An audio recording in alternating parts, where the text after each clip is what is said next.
Abra sua Bíblia comigo em Efésios capítulo 2, verso 8.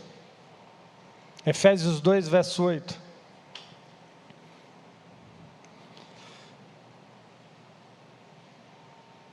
Efésios 2, verso 8. O texto diz o seguinte: pois pela graça vocês foram salvos por meio da fé. E isso não é obra sua, é dom de Deus, não fruto de obras, para que ninguém se glorie. Somente até aí. 31 de outubro de 1517 aconteceu a Reforma Protestante.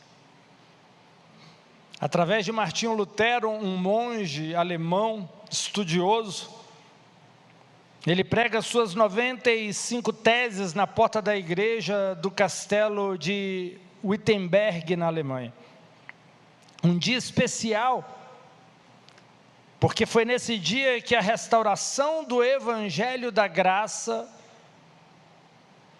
chegou ao corpo de Cristo. Nessa época, a tradição da igreja era vender salvação. Exigia que os cristãos pagassem por aquilo que eles esperavam receber. As teses de Lutero marcaram o início dos crentes em todo o mundo, um novo tempo.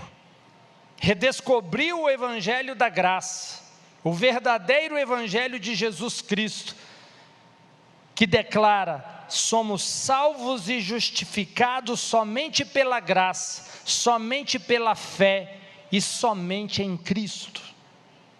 A reforma é baseada em 5 solas, que significa, sola significa apenas ou sozinho no latim. Essas 5 solas são as seguintes: somente nas Escrituras, somente em Cristo, somente na graça, somente na fé, e tudo para a glória de Deus. Ao longo do tempo, muitos tentaram contribuir com o Evangelho, acrescentaram suas boas intenções, seus esforços, fizeram uma mistura e criaram uma religião. Entenda, os únicos que não se importam com a religião é a carne e o diabo. A carne gosta de receber o crédito, a glória por algo que faz. Até dentro da igreja, a carne, ela procura louvor. Eu jejuei, eu li a Bíblia, eu fiz isso, eu fiz aquilo. Mas Paulo, nesse texto, deixa claro que somos salvos pela graça, por meio da fé. A graça de Cristo é o verdadeiro Evangelho. É tudo sobre a justiça dele e não a nossa. Estar estabelecido em sua posição de justiça em Cristo faz com que você ande em verdadeira santidade, em verdadeira retidão. Existem pregadores que pregam a insegurança, porque eles acreditam que isso ajuda a melhorar o comportamento das pessoas. Então, ministra ameaça, porque eles acham que as pessoas vão ficar mais santas se fizerem dessa forma. No entanto, isso é uma mentira, está muito longe da verdade, porque quanto mais inseguro uma pessoa estiver de sua fé e da sua salvação em Cristo, mais ele está sujeito a cair em uma vida de pecado. Quando você está seguro da sua salvação em Cristo, isso significa que você está sob a graça, e é esta graça que produz e gera retidão, santidade na vida de uma pessoa. Entenda, Deus fez a linha de chegada como o nosso ponto de partida. Através da morte, do sepultamento e da ressurreição de Cristo, Ele fez o nosso ponto de partida. O percurso já havia sido corrido por Cristo. Deus falou: você começa a partir daqui. Você começa a partir da obra do meu Filho na cruz do Calvário. Você não vai ter que fazer nada, você vai ter que partir daquilo que Ele já fez. Nós somos completos em Cristo, vai dizer em Colossenses capítulo 2. Estamos assentados nos lugares celestiais em Cristo, vai falar em Efésios capítulo 2. Mas há pessoas que pensam que a graça é o básico do cristianismo, que você só precisa aprender sobre ela quando nasce de novo, mas nada muito além disso, algo mais superficial. Mas depois que você se converte, você tem que trabalhar na sua santidade, você tem que se santificar. No entanto, não é isso que a Bíblia atesta. A palavra de Deus diz que enquanto esperamos a volta de Cristo, vamos buscar a justiça de Deus em Cristo, que é um presente para nós.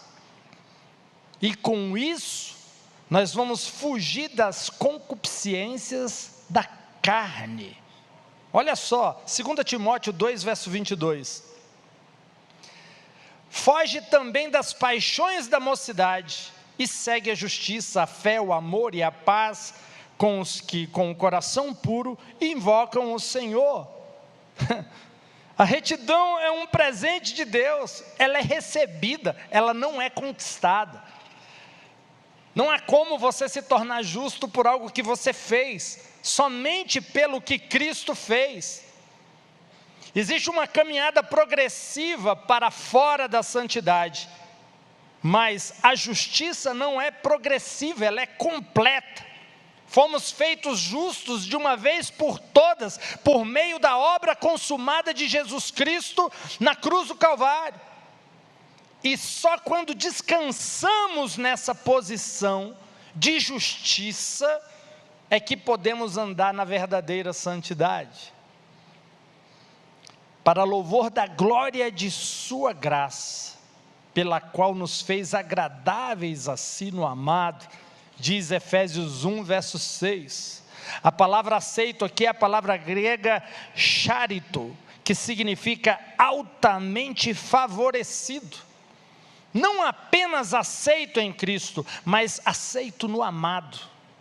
Deus quer que você saiba que é amado, que é querido, que é desejado, que é cuidado. Somente quando você sabe que tem a riqueza da graça, você pode andar dignamente na vocação com a qual você foi chamado. E você foi chamado pelas riquezas de sua graça. Você não pode ter a caminhada sem primeiro entender o que você tem e quem você é.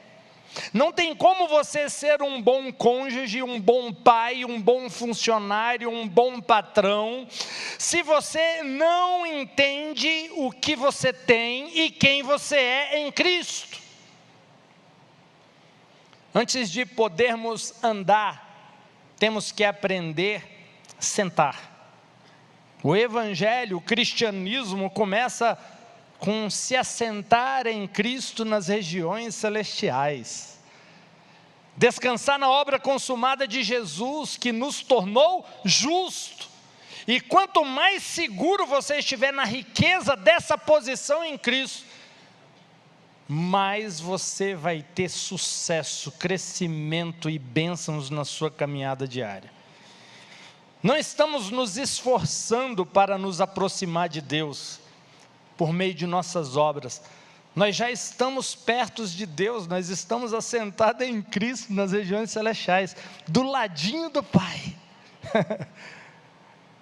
Estamos tão perto de Deus e podemos desfrutar dessa proximidade.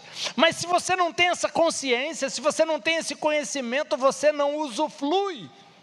É como se você fosse herdeiro de um familiar rico, mas não soubesse da herança, não soubesse da riqueza, não soubesse daquilo que está disponível para você. Logo, não adianta ser herdeiro se você desconhece o que herdou. Quando você sabe e acredita que é amado por Deus, você leva de fato, uma vida vitoriosa. Veja os dois discípulos mais próximos de Jesus, João e Pedro. João foi aquele discípulo que se gabava do amor de Cristo por ele. Veja, eu não tenho dúvida que Jesus amou todos os discípulos, mas ele falava: eu sou o discípulo a quem Jesus ama. Ele creu nisso, ele acreditava nisso, ele personalizou o amor de Jesus por ele. Uma coisa é você saber que Jesus te ama, outra coisa é você crer e praticar. João era aquele discípulo que colocava a cabeça no peito de Jesus e ouvia as batidas do seu coração. O ponto de João era o amor de Jesus por ele. Por 5 vezes no evangelho que ele próprio escreveu, ele diz: o discípulo a quem Jesus amava. Pedro, por outro lado, cujo nome significa pedra, uma figura da lei, ele sempre se gabou do seu amor por Jesus, era o contrário. João se gabava do amor de Jesus por ele, Pedro se gabava do amor dele por Jesus. Pedro é a imagem do crente que depende das próprias obras, o esforço de querer agradar a Deus, do amor que ele tem por Deus. João não, ele se contentava em ser amado, ele se contentava em dizer: eu sou o mais amado dos discípulos. Pedro se esforçava para amar Jesus. Saber e acreditar que você é amado pelo Senhor vai fazer com que você o ame mais. Ele te dá força e graça para amá-lo e amar os outros. Entenda uma coisa: João se gabava do amor de Cristo por ele, e ele teve o resultado disso. Já velho, ele vê Jesus glorificado, ele consegue ter uma visão do seu amigo glorificado. O discípulo que se gabava do amor que ele tinha por Cristo, o traiu 3 vezes. Entenda, não é sobre o seu amor por Cristo, é sobre o amor dele por você. O que vai mudar a sua vida não é o seu amor por Cristo, é o amor dele por você. O que vai aumentar o seu amor por Cristo não é você se esforçar para amar, é você se render ao amor dele. Parece pouca diferença, mas no final dá uma diferença enorme. No cenáculo, quando Jesus estava revelando quem iria o trair, Pedro sinalizou para João perguntar a Jesus quem era o traidor. Veja, Pedro não perguntou, ele pediu para João perguntar. Isso mostra a distância entre Pedro e Jesus. João encostava a cabeça e perguntava. Intimidade.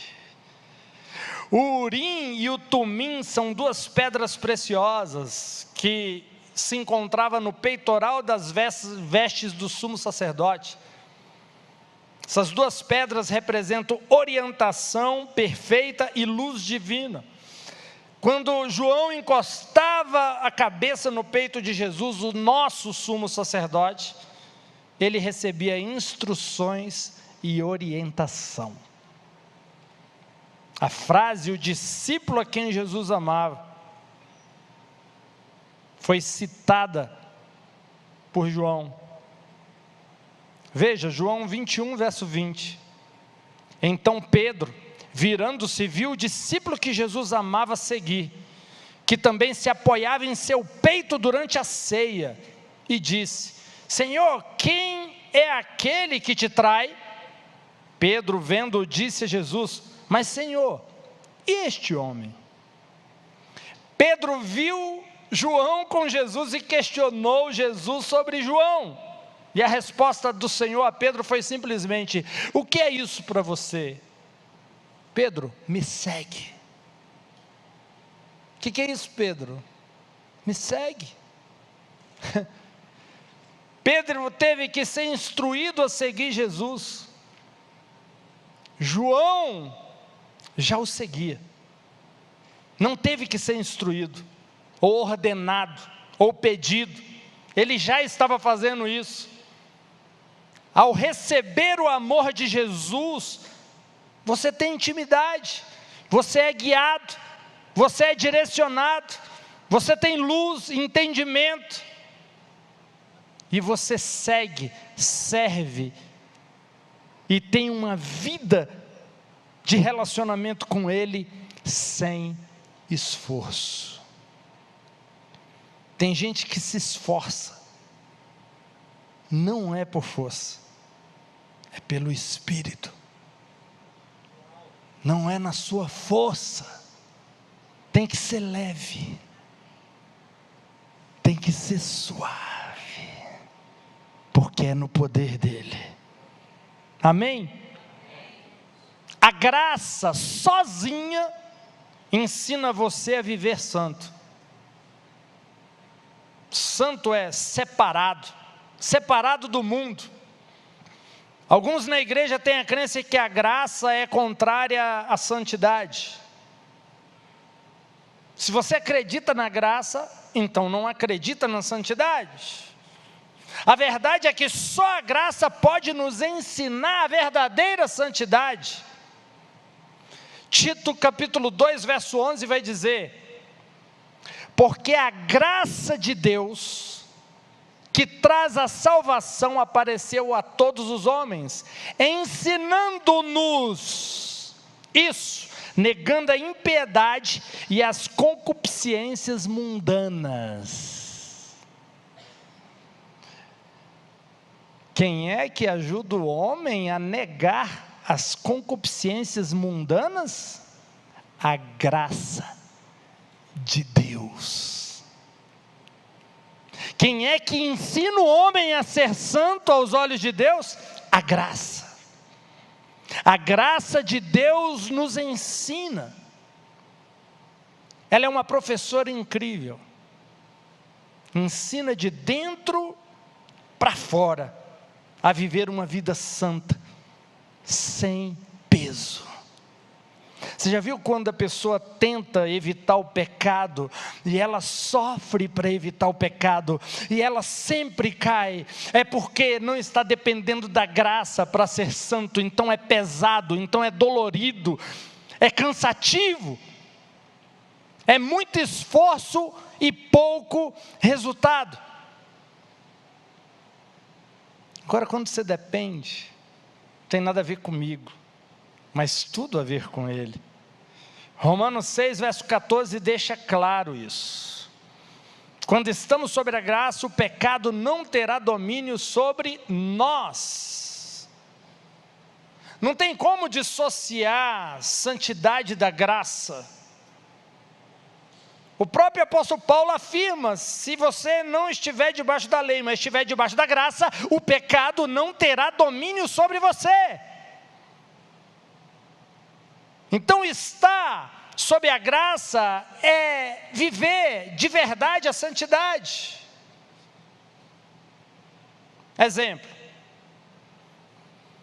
se você conhece, se aproxima de alguém que tem lepra, e a pus já está saindo ali, a coisa já está bem avançada,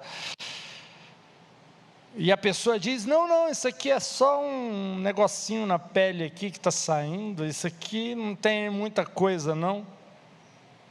A pergunta é: a realidade é que você corre o risco ou não corre de pegar lepra? O que importa não é o que aquele homem disse, que você se aproximou, que o leproso disse. A questão é o que ele tem, o que está nele. Assim é a relação da graça e da santidade. O que importa não é o que é dito, e sim o resultado. Eu tenho acompanhado diversos testemunhos de pessoas que mudaram de vida, abandonaram o pecado, venceram tentações, mudaram seu caráter, dependendo da graça de Cristo. Não tem outro caminho, não tem outra forma, não tem outro jeito. O caminho de Deus para a libertação é sempre a fé. E se não for baseado na fé, não vai ter mudanças reais, definitivas, permanentes. Quer ver isso na Bíblia? 1 João 5, verso 4. Porque todo o que é nascido de Deus vence o mundo. E esta é a vitória que vence o mundo, a nossa fé. O pecado é um hábito que não podemos abandonar com a nossa força. Ei, se você tem um pecado que não está conseguindo abandonar, é porque você está querendo vencer ele sozinho, sem o Espírito Santo, sem depender de Deus. E não importa o quão sincero você é, não importa o esforço que você faz para vencer o pecado, se não for baseado na fé e na dependência do Espírito Santo, você vai continuar sendo escravo desse pecado. E eu vou te dizer, alguém que vive em pecado, essa pessoa não está na graça. Porque a Bíblia diz, o pecado não terá domínio sobre vós, se você estiver na graça. Quem nasce de novo está na graça, não pode ser dominado pelo pecado. E nem vai desejar continuar vivendo uma vida de pecado. O pecado vai incomodar, vai dar repulsa, vai se tornar nojento. Você vai olhar e vai falar, meu Deus, o que é isso? Que coisa mais suja. Não tem a ver comigo. Eu não sou isso. Mas quem não está sob a graça, vai se acostumar com o lixo, com a sujeira. Um filho de Deus pode até cair em pecado, mas não deseja continuar nele. Ele confessa a sua justiça em Cristo e encontra saída para o seu desafio, para o seu pecado, para a sua fraqueza. O Espírito Santo é o Espírito da verdade, ele não testemunha mentira. Então ele só vai concordar que você é santo pela justiça de Deus em Cristo, pela graça, pelo favor, pelo poder dele. Ele não pode concordar com outra afirmação que não seja essa. O Espírito Santo da verdade não pode testemunhar com uma mentira. Ele dá testemunho operando sinais, maravilhas e milagres. Mas tudo baseado na justiça de Cristo. É a bondade de Deus que leva o homem ao arrependimento. Você lembra do povo, quando saiu do Egito, eles, aos pés do Monte Sinai, eles se gabaram, eles se orgulharam da sua capacidade de obedecer a Deus. Pediram a lei. Confiaram na sua força, na sua carne, na sua capacidade. Mas até então eles não sabiam que não podiam seguir, obedecer, cumprir.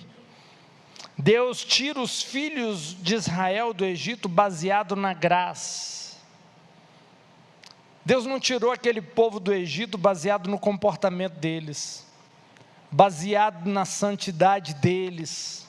Foi baseado na bondade, foi baseado na aliança que ele tinha com Abraão, Isaac, Jacó, seus pais. Deus não tirou eles, não libertou eles da escravidão, porque eles eram muito bonzinhos.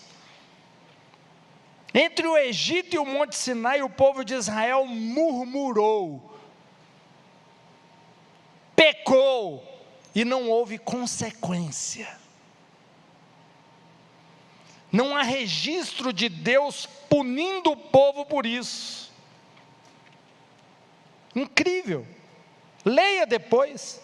O povo reclamava, o povo murmurava, o povo fazia de tudo, mas a graça estava sobre eles. Eles eram supridos de todas as formas. Foi um período total de dependência da bondade deles, de Deus, não o merecimento deles. Deus estava perto. O erro, a falha, o pecado deles não repelia Deus.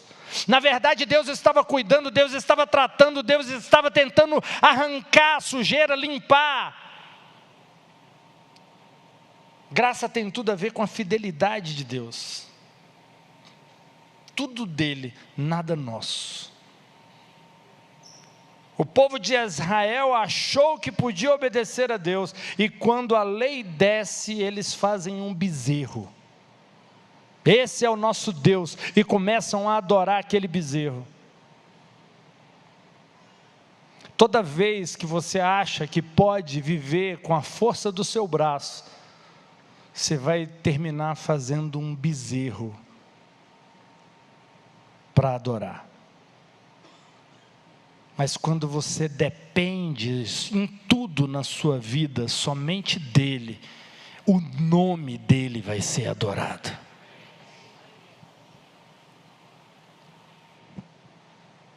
A lei foi dada e o povo de Israel errou logo no primeiro mandamento. Foi automático, foi rápido.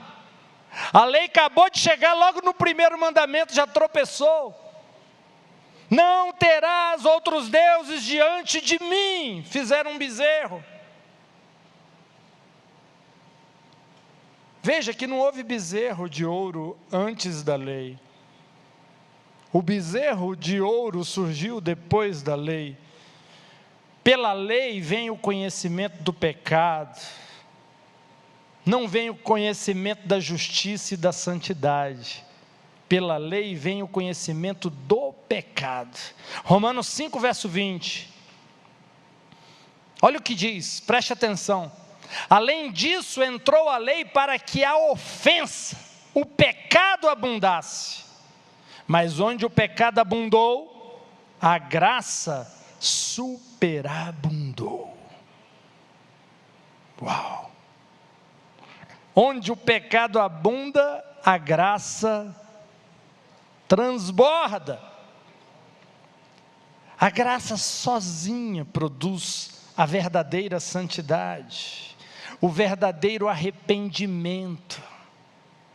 Arrependimento é algo que o Espírito Santo faz em você, não é algo que você decide fazer. Você só precisa se entregar, você só precisa depender, você só precisa permitir que Ele haja por dentro de você, mudando todas as suas estruturas. Você só precisa se desarmar, e Ele vai te edificar de acordo com sua vontade, bondade, amor e poder. Você é incapaz de ficar de pé sozinho, entenda isso. Como crentes, não podemos desenvolver algo que o Senhor não tenha feito primeiro em nós.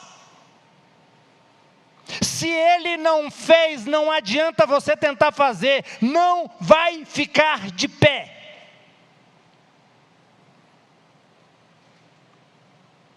Filipenses 2, verso 12, diz: trabalhe a sua própria salvação, com temor e tremor, para Deus é quem efetua em vós, tanto o querer e o fazer, a sua boa vontade. Ei, você quer agradar a Deus? Apóstolo Paulo está dizendo que o querer e o fazer é Deus que faz em você. Ele te deu o desejo de fazer, e Ele te dá o poder e a autoridade para fazer. Sobrou o que para o homem aqui? O querer e o fazer é Deus? Restou o que para nós? Me conta. Porque na minha interpretação aqui não sobrou nada. Eu só quero depender. É Deus quem trabalha em você. Não é você que trabalha na sua salvação, é Deus que trabalha na sua salvação. Está vendo como que é sólida a salvação que Ele te deu? Porque não é você que sustenta, é Ele. Não é você que trabalha, é Ele. É firme porque é Ele que dá firmeza. Não vai cair porque é Ele que te sustenta. Quando você está sobre a graça, Deus opera em você tanto querer como fazer para a sua boa vontade.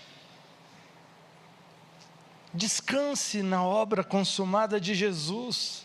Permita que Deus trabalhe em você e através de você. E comece a computar os sinais, os prodígios, as maravilhas, os milagres que vão acontecer na sua vida. É Deus quem opera você o amor para o seu cônjuge. Ei, você que está pensando em divorciar, deixa Deus te dar o querer e o fazer.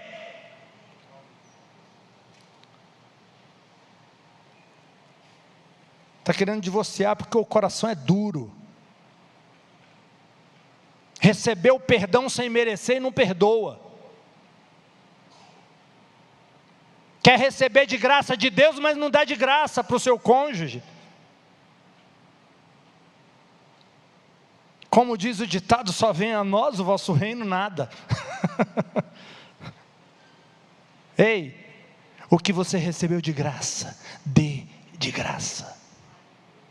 Dê de graça. Jesus deu a dica, quantas vezes você tem que perdoar o seu irmão? Quantas vezes, quem sabe? Por dia. 70 vezes 7? Faz as contas aí. Eu duvido se seu cônjuge erra tanto contigo assim durante o dia. Erra não, né? Então, veja, não tem motivo. Aqueles que sabem que são amados são os que mais amam. Sua parte é descansar naquele que te amou primeiro. Ao contrário do que muitas pessoas pensam, pregar o perdão em Cristo não produz licenciosidade. Na verdade é o contrário, produz amor ao Senhor. Você vai ver isso em Lucas. Aquela mulher que é descrita como pecadora, ela vem a Jesus, lava seus pés com suas lágrimas, ela o unge com um unguento precioso. Então o fariseu julga e critica a mulher em seus pensamentos, e Jesus a defende dizendo: seus pecados, que são muitos, estão perdoados, porque ela muito amou, mas a quem pouco se perdoa, pouco ama. Pregar o perdão é a chave para ver as pessoas amando Jesus. Não é o medo do inferno que traz as pessoas para Deus. Por muito tempo, muitos crentes entenderam errado isso. Ao invés de anunciar o inferno, anuncie o amor de Jesus para você ver. Como que as pessoas vão correr para cima dele. Porque ninguém resiste ao amor. Você resiste a alguém que não gosta de você, mas você não resiste a quem te ama. Uma pessoa te ama, e ela demonstra amor, e ela faz tudo por você. Não, quero papo com essa pessoa, me ama demais, que coisa preguenta. Ninguém resiste ao amor. Não tem como, não tem uma melhor forma de trazer pessoas para Jesus, se não for pelo amor. Salmo 103, verso 2 vai dizer: e não te esqueça de todos os seus benefícios, quem perdoa todas as suas iniquidades, que cura todas as doenças. Ele diz: não se esqueça de todos os benefícios, não se esqueça daquilo que meu filho comprou com o preço do sangue. E olha, o primeiro benefício é o perdão. Tem pessoas que não se sentem perdoadas, tem pessoas que não se esquecem do seu passado, tem pessoas que não se esquecem do seu erro. Você precisa se livrar dos erros e os equívocos do seu passado, porque Deus não se lembra mais deles. Quem tem interesse em manter essa memória na sua mente do passado, dos erros, daquilo que você cometeu, é o diabo. Porque te prende, te aprisiona, te amarra, e você não avança.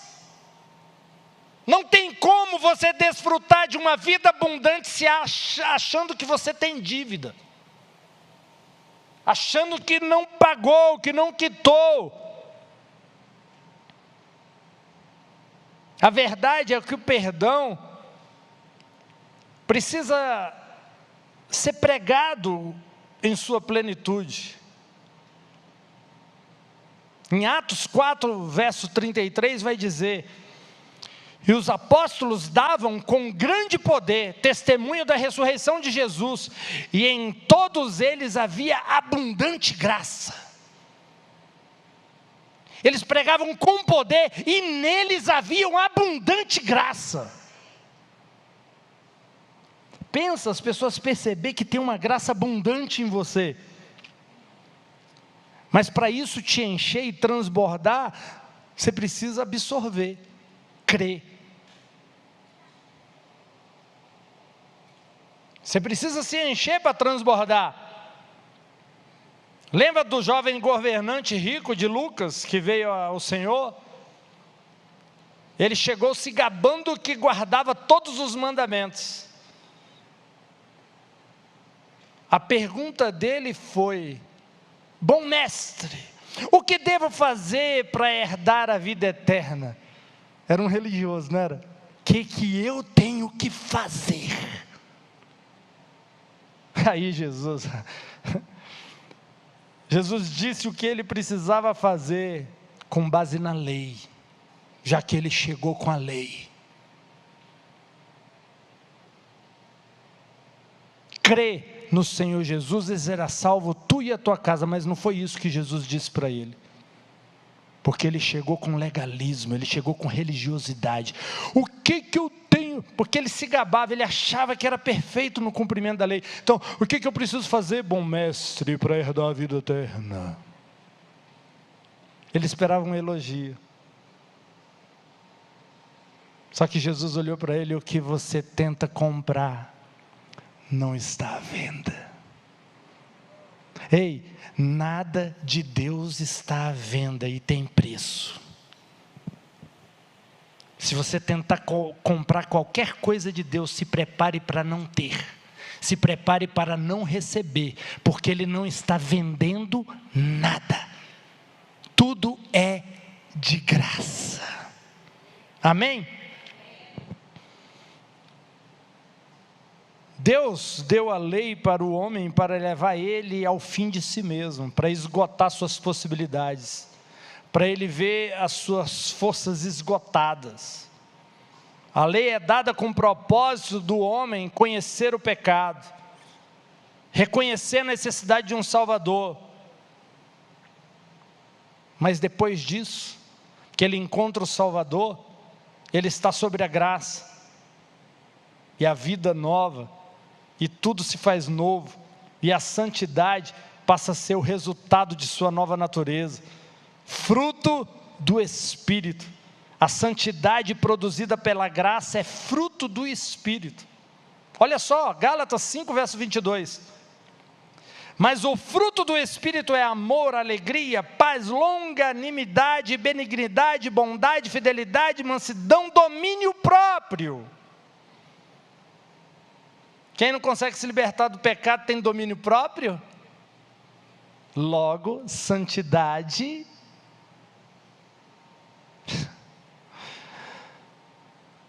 Santidade não significa que você vai viver uma vida infeliz, que você vai ser incapaz de aproveitar a vida.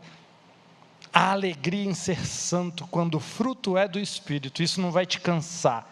E santidade não é uma obra da carne. Se você quiser saber quais são as obras da carne, vai lá em Gálatas 5,19.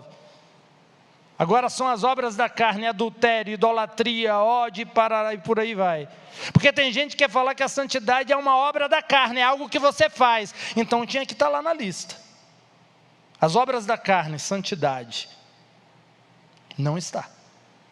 Então é uma obra do Espírito em você. Graça é Deus fornecendo, é Deus suprindo, é Deus entregando. O fruto do Espírito é o resultado da vida que Cristo pagou para você na cruz do Calvário. As obras da carne é resultado do seu esforço, na carne, na força do braço.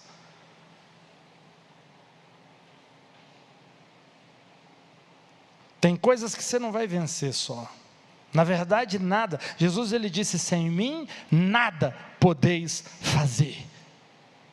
Você precisa depender de mim para tudo. Não tente fazer nada só. Você vai ser salvo por mim. Você vai ser limpo por mim.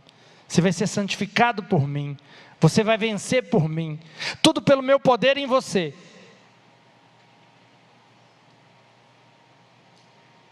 Não tente andar sozinho. Não tente viver por conta própria.